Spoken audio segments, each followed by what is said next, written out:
Hello Tapovani நேயர்களே, இது Tapovani senior citizens broadcasting station. Tapovan senior citizen ஃபவுண்டேஷன்லேருந்து ப்ராட்காஸ்ட் ஆகிட்டு இருக்கு. நான் உங்கள் ஆர்ஜே சுப்பு. சாக்ஷாத் பரமேஸ்வர் அவதாரமான மகா பெரியவாளோட நிறைய அனுபவங்கள்லாம் நிறைய பேருக்கு ஆயிருக்கு. நிறையா பேர் எக்ஸ்பீரியன்ஸ் பண்ணியிருக்கா. அந்த மாதிரி எக்ஸ்பீரியன்ஸில் இப்போ ஒரு எக்ஸ்பீரியன்ஸை நம்ம பார்க்கலாம். மரவக்காடு ராமசுவாமி எனும் அன்பருக்கு 4 பெண்கள், 2 ஆண் குழந்தைகள். இளவயதில் எதிலும் அக்கறை காட்டாமல் சுற்றித் திரிந்ததால் மாத வருமானத்திற்கு உத்திரவாதம் இல்லை. வைதிகத்திற்கு பண்டிதர்களுடன் உதவிக்கு போவதில் கிடைக்கும் சொற்ப வருமானம்தான் குடும்பத்திற்கு ஆதாரம். பரம்பரையாக இருக்கும் வீடு, அதனால் வாடகை என்பது பிரச்சனை இல்லை. கிராமத்துக்கு வெளியே ஒரு தென்னந்தோப்பும் சொந்தம். அதில் வரும் வருவாய் ஒருவாய் சாப்பாட்டிற்கு வகை செய்தது. பெரிய பெண்ணிற்கு 22 வயதாகியிருந்தது. அடுத்தவளுக்கும் 20. 2 பெண்ணிற்கும் ஒரே முகூர்த்தத்தில் கல்யாணம் பண்ணினால் செலவு குறையும் என்பது இவரது எண்ணம். ஆனால் அப்படி இவர் எதிர்பார்த்தது நடக்க தாமதம் ஆகும் போல் இருந்தது. மூத்தவளுக்கு ஒரு வரன் வந்தது. இதை நிச்சயம் செய்து விடலாம் என்ற துடிப்பில் படத்திற்கு ஏற்பாடு செய்ய அந்த ஊர் கோடி தென்னந்தோப்பை கிரயம் பேசிவிட்டார். தம்பி இப்படி செய்தது அவர் அண்ணனுக்கு பிடிக்கவில்லை. அது பரம்பரை சொத்து, அவருக்கும் உரிமை உண்டாம். ஆகவே கோர்ட்டுக்கு போய் தோப்பு விற்பதற்கு ஸ்டே ஆர்டர் வாங்கிவிட்டார். ராமசுவாமி ஐயருக்கு அடுத்து என்ன செய்வதென்று புரியவில்லை. ஏற்கனவே பணக்கஷ்டம். இதில் ஏதோ முதல் பெண்ணுக்கு வந்த வரனை முடிக்கலாம் என்று சுவாதீனமாக தோற்பை விற்க பார்த்தால் முதலுக்கே மோசமாக இப்படி அண்ணன் செய்து விட்டதில் மிகவும் வேதனை உற்றார்.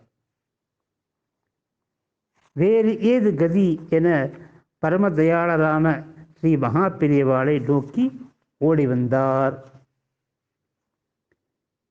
ஸ்ரீ பெரியவாளை தரிசித்து நமஸ்கரித்து எழுந்து நின்றவர் தொண்டையை அடைக்க தன் நிலைமையை கூறி கண்ணீர் பெருக்கினார்.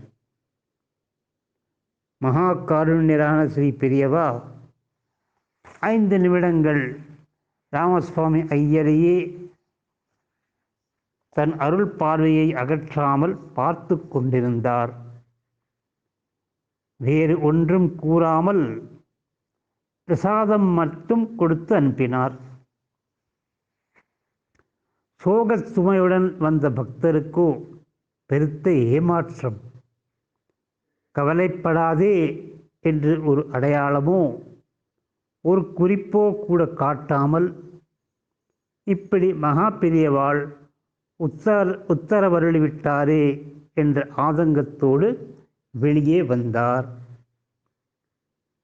வெளியே வந்ததும் ஸ்ரீ பெரியவாளின் கைங்கரிய பாக்கியம் பெற்ற பாலு கண்ணில் பட்டார்.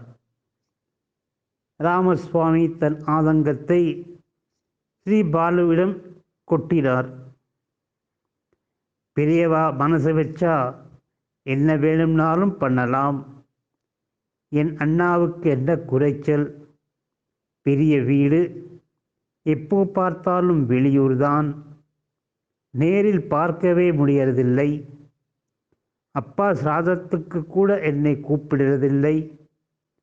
என்னால் தனியாக பண்ண முடியுமா? நான் கஷ்ட ஜீவனத்திலே பொண்ணுக்கு கல்யாணம் பண்ணும்போது இப்படி இடைஞ்சல் செஞ்சுட்டாரே என்று அழாத குறையாக கூறினார். இதை கேட்ட பாலு, இதையெல்லாம் பெரியவாகிட்ட சொல்றது தானே என்றார். எல்லாத்தையும் சொன்னேனே, பெரியவா கேட்டுண்டே இருந்தா, விபூதி பிரசாதம் கொடுத்தா, வேறு ஒரு அனுகிரகம் பண்ணலே. வேதனையோடு ராமசுவாமி ஐயர் சொன்னபோது பாலுவிற்கும் இப்படி ஸ்ரீ பெரியவா நடந்து கொள்ளும் வாய்ப்பில்லையே என்று தோன்றியது. எல்லோருக்கும் ஆறுதலாக தன் கருணையை காட்டும் மகா சுவாமி ராமசுவாமியை மட்டும் ஒதுக்கி விடவா போகிறார்? கவலைப்படாதே, பெரியவா மேலே பாரத்தை போட்டுவிட்டு மேலே ஆக வேண்டியதை பார், அவ எப்படியும் காப்பாற்றுவா என்று ராமசுவாமிக்கு ஆறுதல் கூறி அனுப்பி வைத்தார். அடுத்து சில நாட்கள் சென்றன. ஸ்ரீ மார்கபந்து சாஸ்திரிகள் என்ற உபன்யாச திலகம் ஸ்ரீ பெரியவாளை தரிசிக்க வந்தார். ஜரிகை போட்ட தூய வேட்டி, பளபளக்கும் அங்கவஸ்திரம், தங்கக்கவசம் போட்ட ருத்ராட்ச மாலை, நவரத்ன மாலை என செல்வச் செழிப்பு அவருடைய அலங்காரத்தில் தெரிந்தது. இப்போதும் இந்த உபன்யாச திலகத்திற்கு ஸ்ரீ பெரியவாளிடம் ஒரு சலுகை இருப்பது போல தோன்றும். வெகுநேரம் பல விஷயங்களை ஸ்ரீ பெரியவாள் இவரிடம் பேசிக் கொண்டிருப்பார். வரும்போதெல்லாம் மாலை நேரத்தில் இவரை உபன்யாசம் செய்ய சொல்வார் ஸ்ரீ பெரியவா. ஆனால் இம்முறை தன் மனைவியையும் இரு சிஷ்யர்களோடும் தட்டு நிறைய பழங்களோடு வந்து நின்றவரிடம் எதுவும் ஸ்ரீ பெரியவா பேசாமல் யார் யாருடனோ என்னவெல்லாமோ பேசிக்கொண்டிருந்தது வித்தியாசமாக இருந்தது. இன்றைக்கு என்ன இப்படி? அகில பாரத்திலும் புகழ்பெற்ற உபன்யாசம் செய்பவர் இப்படி காத்து கொண்டிருக்கிறாரே, ஸ்ரீ பெரியவாளிடம் இதை எடுத்துக் கூறலாம் என ஸ்ரீ பாலு, மார்கபந்து சாஸ்திரிகள் வந்திருக்கார் என்று சற்று சப்தமாக சொன்னார். ஸ்ரீ பெரியவா லேசாக இவர் பக்கம் பார்வையை திருப்புவது போல தெரிந்தது. இந்த சமயத்திற்கு காத்திருந்தது போல மார்கபந்து சாஸ்திரிகள் பழத்தட்டை ஸ்ரீ பெரியவாளிடம் சமர்ப்பித்து, ரொம்ப அபூர்வமாக 7-8 நாட்களுக்கு ஒரு ப்ரோக்ராமும் இல்லை, ரெஸ்ட் தான், அதனாலே திருப்பதிக்கு போய் கொண்டிருக்கிறேன். ஸ்ரீனிவாசனுக்கு திருக்கல்யாணம் பண்ணணும்னு என் பத்தினி ஆசைப்பட்டா, உடனே புறப்பட்டுட்டேன். ஸ்ரீ பெரியவா அனுகிரகத்தோட ஸ்ரீனிவாச கல்யாணம் நடக்கணும். இப்படி கூறி நின்றவரை ஏறிட்டு பார்க்கவில்லை. ஸ்ரீ பெரியவா முகம் கொடுத்து பேசவும் இல்லை. தரிசனத்திற்கு வந்திருந்த மிக எளிமையானவர்களெல்லாம் உற்சாகமாக பேசியவர் மார்கபந்துவிடம் மட்டும் அரை மணி நேரமாகியும் பேசவில்லை. ஸ்ரீ பெரியவாளுக்கு நினைவு ஊட்டுவது போல, சாஸ்திரிகள் நின்றிருக்கார் என்று பாலு மீண்டும் எடுத்து உரைத்தார். ஆமாம், ஸ்ரீ பெரியவா அனுகிரகம் பண்ணணும், ஸ்ரீனிவாச திருக்கல்யாணம் செய்ய திருப்பதி போறேன். மார்கபந்து சாஸ்திரிகள் இப்படியாவது ஸ்ரீ பெரியவா தனக்கு அனுகிரகித்து அனுப்ப வேண்டுமே, ஏன் இன்று இப்படி பாராமுகமாக பரமேஸ்வரர் தன்னை சோதிக்கிறார் என்ற தவிப்போடு முறையிட்டார். ஸ்ரீ பெரியவா சடாலென்று எழுந்து நின்றார். முதல்ல பத்மாவதி பரிணயம் பண்ணுங்கோ என்று சொல்லிவிட்டு விடுவிடுவென உள்ளே சென்று விட்டார். எல்லோருக்கும் இந்த செயல் வினோதமாகப்பட்டது. ஸ்ரீனிவாச கல்யாணம் என்றால் அது பத்மாவதி கல்யாணமும் தானே. திருப்பதியில்தான் நிறைய பேர் கல்யாணம் உற்சவம் செய்கிறார்களே, நீ திருச்சானூரில் பத்மாவதி கல்யாணம் உற்சவம் செய் என்கிறாரா? பெரியவா இப்படி உத்தரவு போட்டுட்டு போய்விட்டாரே என்று முதலில் மார்கபந்து சாஸ்திரிகளுக்கு புரியவில்லைதான். ஆனால் அந்த ஈஸ்வர கட்டளையின் ரகசியம் உடனே அவர் மனதிலும் அந்த ஈஸ்வர கிருபையே பளிச்சிட வைத்து அர்த்தத்தை புரிய வைத்து விட்டது. இன்னும் 2 மாதங்கள் ஓடின. முகமெல்லாம் பூரிப்போடு திரும்பும் ராமசுவாமி ஐயர் ஸ்ரீ பெரியவாளை தரிசிக்க வந்து நின்றார்.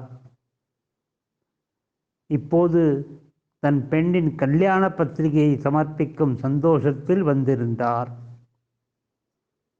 எல்லாம் ஸ்ரீ பெரியவாளோட அனுகிரகம்தான். கல்யாண செலவு அத்தனையும் என் அண்ணாவே ஏற்றுண்டார். கன்னிகாதானம் பண்ணி கொடுக்கிறது மட்டும்தான் உன் பொறுப்பு, மீதி எல்லாத்தையும் என்கிட்டே விட்டுடுன்னு அண்ணா சொல்லிட்டார். தென்னந்தோப்பு கேஸை வாபஸ் வாங்கிட்டார். சின்ன பையனுக்கு உபநயனம் செஞ்சு வச்சு தன் சிஷ்யரா வச்சுக்கிறேன்னு சொல்லிவிட்டார். அண்ணா இப்படி அனுகூலமாக மாறுவார்னு நான் கனவு கூட காணலை. இதெல்லாம் ஸ்ரீ பெரியவா அனுகிரகம்தான் என்று ராமசுவாமி தழுதழுக்க சொல்லி முடித்தார். இதற்கு ஸ்ரீ பெரியவா எப்படி அனுகிரகம் செய்தார் என்ற ரகசியம் அவருக்கும் தெரிந்திருப்பதாக தோன்றவில்லை. ஸ்ரீ பெரியவா தன் திருக்கரத்தை உயர்த்தி ஆசீர்வாத பிரசாதம் கொடுத்து அனுப்பினார். ராமசுவாமி வெளியே வந்தபோது இப்போதும் ஸ்ரீபாலு எதிர்பட்டார். என்ன ராமசுவாமி, கையில் கல்யாண பத்திரிகையா? பொண்ணுக்கு கல்யாணமா? கையிலே காணா இல்லைன்னு சொன்னீரே என்று தன்னிடம் காட்டிய பத்திரிகையை ஸ்ரீபாலு பார்த்தார். மரவக்காடு ஜெகதீஸ்வர சாஸ்திரிகளின் பௌத்திரியும் என் இளைய சகோதரன் சிரஞ்சீவி ராமசுவாமியின் சீமந்த புத்திரியும் ஆன சௌபாகியவதி பத்மாவதியை என்று ஆரம்பித்த பத்திரிகையில் இப்படிக்கு என்று மார்கபந்து சாஸ்திரிகள் என்று போட்டிருந்தது. ஸ்ரீபாலுவிற்கு ஆச்சரியத்தால் நிலை தடுமாறியது. 2 மாதங்களுக்கு முன் முதல்ல பத்மாவதி பரிணயம் பண்ணுங்கோ என்று ஸ்ரீ பெரியவா மார்கபந்து சாஸ்திரிகளிடம் சொன்னதன் அர்த்தம் இதுதானோ? இவர்தான் ராமசுவாமியின் தமையனார் என்று ஸ்ரீ பெரியவாளுக்கு தெரிந்திருக்கலாம் தான். ஆனால் ராமசுவாமியின் பெண்ணின் பெயர் பத்மாவதி என்பது எப்படி தெரிந்திருக்க முடியும்? ஸ்ரீ பெரியவாளின் அன்பு தெய்வத்திற்கு அனைத்தும் தெரியும் என்பது ஒரு விசேஷமாகாது என்பதோடு அந்த தெய்வத்திற்கு அனுகிரகம் செய்ய மட்டுமே தெரியும் என்பது உண்மையல்லவா? இந்த நேயர்களே, எப்படி இந்த அனுபவம்? இதே மாதிரி நிறைய அனுபவங்கள் இருக்கு. கொஞ்சம் கொஞ்சமாக எல்லா அனுபவங்களையும் பார்க்கலாம். நம்ம கேட்டுக்கொண்டிருங்கோ தபோவாணி ரேடியோ சர்வீஸ்.